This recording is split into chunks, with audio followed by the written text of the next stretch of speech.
While we were all watching headlines about a conflict thousands of miles away, the math of our daily lives just quietly changed. That $4 gallon of gas you saw at the pump this morning, it's not a glitch.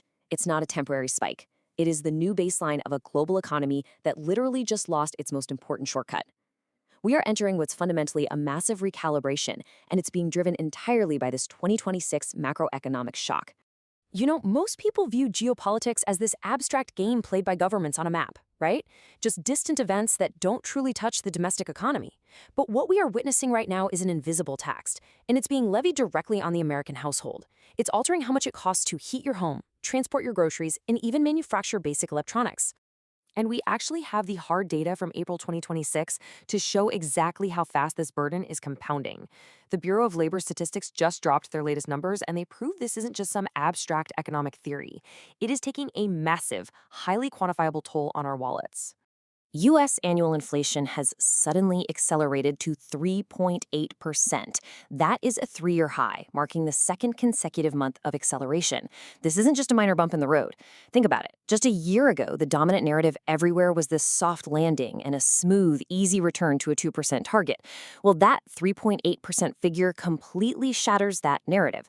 It's actively eroding wage gains and pushing basic necessities further out of reach for millions of families. And what's aggressively fueling that inflation spike is a staggering 28.4% surge in gasoline prices over the last 12 months. This is a brutal energy shock, and it's rapidly bleeding into everything else. Because when the cost of diesel soars, the cost of moving literally every single good on a grocery store shelf goes up right along with it. The delivery trucks, the cargo trains, the entire physical mechanism of domestic trade instantly becomes way more expensive to operate. To understand why this is happening with such sudden violence, we really have to look at the mechanical cause. And it all comes down to a 21-mile strip of water. That single, narrow strait functionally controls 20% of the world's daily energy supply. It is easily the most critical choke point on the planet. And in early March, that door just slammed shut. The collapse took exactly 48 hours. It was incredibly rapid. On February 28th, kinetic strikes from Operation Epic Fury precipitated a functional blockade of the Strait of Hormuz by March 2nd. The physical danger to commercial vessels simply became too high to justify transit. And then, just 2 days later on March 4th, Qatar declared force majeure.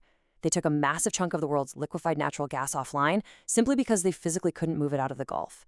In less than a week, the entire global market was completely stripped of its spare capacity.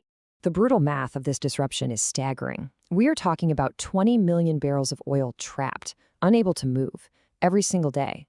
Just look at the trajectory. Brent crude surged over 72%, jumping from pre-conflict levels of around $66 to over $114 a barrel by April. Asian LNG prices didn't just rise, they skyrocketed by 140% from their baseline. And U.S. gasoline jumped 34% to over $4 a gallon. This is exactly what happens when the global energy plumbing system gets blocked. The supply basically vanishes, but the global demand, it remains exactly the same. But here's the thing. It's not just the oil itself. It's how everything else moves. The logistics shock was instantaneous. Almost overnight, 1,500 commercial vessels were left completely stranded in the Gulf. Major shipping companies were forced to just erase the Middle East from their maps entirely, rerouting massive cargo fleets all the way down around the Cape of Good Hope at the southern tip of Africa. That detour adds 4,000 nautical miles and 20 extra days to a standard trip, because every single extra mile requires more time, more labor, and significantly more expensive fuel. Freight rates on key routes spiked 30% in a matter of weeks. Now, while the world is understandably totally fixated on the price of oil, we have to look beyond the obvious. There are these overlooked dominoes quietly breaking the global supply chain behind the scenes. The Middle East isn't just a global gas station. It's a critical hub for raw materials. First, there's a massive helium disruption threatening Asian semiconductor manufacturing. They need helium to cool silicon during production, so this shortage directly translates to fewer microchips for our cars, computers, and medical devices. Even more alarmingly, we're facing a severe agricultural crisis. The export of sulfur and urea is functionally blocked, meaning nitrogen fertilizer prices are projected to double from 2024 levels. That directly hits the cost of growing the food we eat. On top of that, aluminum prices are surging toward $4,000 per ton simply because smelting it requires so much electricity. Basically, today's energy crisis is mathematically hardwired to become tomorrow's technology and food yield crisis. And compounding all of this is a massive underreported issue, equipment imbalance. Because ships are taking these huge indirect routes around Africa, major transshipment hubs like Jebel Ali are completely overwhelmed.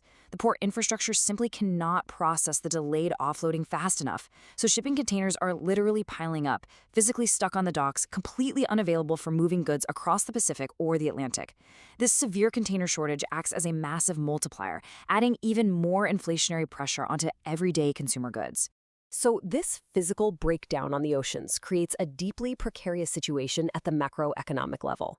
We are now watching a high-stakes policy tug-of-war where central banks are entirely cornered. They're forced to respond to a structural supply shock while domestic economies teeter on the absolute edge. Policymakers are essentially staring down a fork in the road right now with two very distinct, data-backed possibilities. On one side, there's the inflation cliff. In many vulnerable economies, temporary fuel subsidies are set to expire on June 30th. If oil remains elevated, ripping that Band-Aid off could push households right over the edge into a severe recession, spiking inflation overnight. On the other side, we have what analysts are calling the Warsh pivot in the U.S.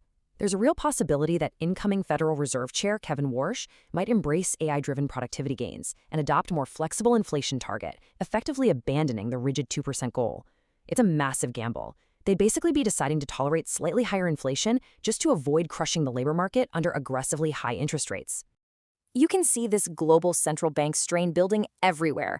The Fed is navigating a tricky leadership transition while totally boxed in by that 3.8% CPI. Over in Australia, the RBA is actually hiking rates to 4.35%, stepping heavily on the economic brakes right into a slowing economy that is already on the brink of a technical recession. Meanwhile, the European Central Bank is bracing for outright stagflation due to perilously low natural gas reserves.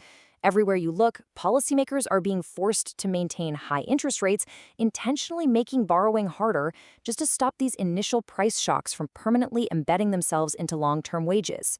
Which brings us to the biggest, most critical, unresolved implication of all this data: the new normal. Because even if a ceasefire was signed tomorrow morning, the massive risk premium placed on global trade, it's here to stay. The psychological and physical infrastructure of commerce has fundamentally shifted. We are witnessing the absolute death of just-in-time delivery. For 3 decades, the global economy completely relied on things being cheap, fast, and highly optimized. But the data shows a permanent systemic reset. Supply chain managers are actively abandoning cost optimization in favor of supply reliability. They're permanently rewiring maritime shipping routes, accepting longer transit times as a standard feature. We're seeing a massive transition to regionalized sourcing, pulling production out of vulnerable Asian supply chains and nearshoring to places like Mexico, even if labor costs are way higher. It's all about holding expensive increased safety stocks, hoarding materials just in case another choke point closes. The economy is no longer prioritizing speed, it's prioritizing survival. We used to build our world for efficiency, but from now on, we are building it for resilience. And resilience has a very high price tag.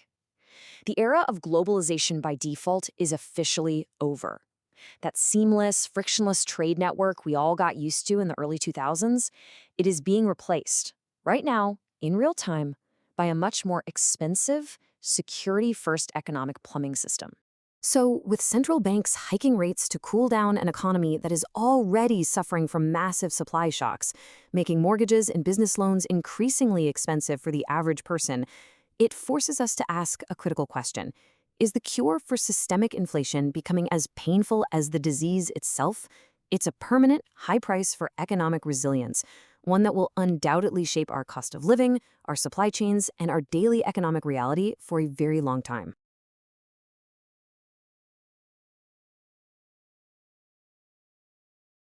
An investment in knowledge pays the best interest, so why not invest in this channel? Click like and subscribe for more.